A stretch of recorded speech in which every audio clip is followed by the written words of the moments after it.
नमस्कार मंडळी, तुमचं स्वागत आहे माझ्या चॅनलवर. मी सविता. तर बघा आज आपल्याकडे काय बेत आहे. तर आता एवढ्या सगळ्या भाज्या बघून तुमच्या लक्षातच आलं असेल ना आज मी काय बनवणार आहे. तर आज मी बनवणार आहे पावभाजी. आणि बघा अजिबात झंझट नाही, जास्त भांडी भरवायची नाही. बघा मी आज तुम्हाला कशी पावभाजी बनवायची ना ते दाखवते. एकाच आता ह्याच कुकरमध्ये आपली फायनली सगळी भाजी रेडी होणार आहे. तर इथे थोडंसं बटर तेल टाकलं, मस्त जिरे छान तडतडून दिले आणि लगेच त्याच्यामध्ये ना एक कांदा बारीक चिरून टाकला, त्याला मस्त परतून परतून घ्यायचा, छान परतून घ्यायचं. सगळ्या भाज्या स्वच्छ धुवून मस्त बारीक कट करायच्या एकदम. आणि आता लगेच आहे ना याच्यामध्ये अद्रक लसूणची पेस्ट थोडी टाकली, ती पण छान परतून घेतली.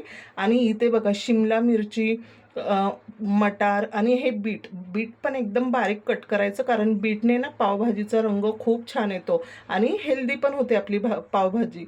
तर आता इथे बघा लगेच फ्लावर, टोमॅटो, बटाटा म्हणजे आपल्या आवडीनुसार ह्या सगळ्या भाज्या टाकून द्यायच्या आणि मस्त ह्या भाज्यांना पाणी सुटेपर्यंत याला परतून घ्यायचं. मग धना पावडर, जिरा पावडर आणि लाल तिखट मसाला आणि पावभाजी मसाले 2 चमचे असे छान हे सगळे मसाले इथे टाकायचे.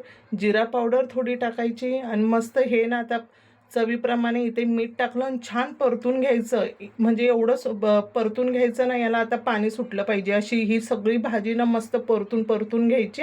आणि मग याच्यामध्ये ना आपल्याला जेवढी बनवायची आहे ना त्या हिशोबाने आपल्याला इथे पाणी टाकायचं. तर मग आता बघा भाजी किती छान मी इथे परतून घेतली आहे आणि खायला तर एवढी टेस्टी ना. बघा कसं पाणी सुटलंय भाजीला, म्हणजे अंगचं पाणी तिला सुटतं. अशी परतून घ्यायची. इतकी भन्नाट भाजी होते ना ही पावभाजीची, खूपच मस्त आणि खूप कमी वेळामध्ये. आणि आता इथे मस्त आपल्याला जेवढं हवं ना तेवढं पाणी टाकायचं आणि लगेच कुकरचं झाकण बंद करायचं आणि 4 शिट्ट्या काढायच्या. 4 शिट्ट्या झाल्या की कुकर थंड होऊन द्यायचं. लगेच आता मॅशर घ्यायचं. बघा मस्त भाज्या इथे सगळ्या शिजतात. मॅशरने सगळ्या भाज्या छान इथे मॅश करायच्या. खूप सोपी पद्धत आणि म्हणजे अशी झिकझिक नाही, जास्त झंझट नाही, जास्त भांडी घासायला निघत नाही.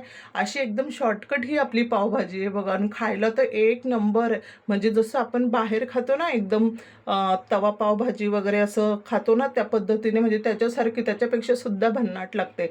आता लगेच इथे ना आपल्याला पाव गरम करायचे. मस्त तव्यावर थोडंसं बटर टाकायचं, थोडीशी भाजी कोथिंबीर असं टाकायचं आणि मस्त मसाला पाव इथे रेडी करायचा. आणि गरम गरम असं पावभाजी लगेच खायला घ्यायचं, एकच नंबर.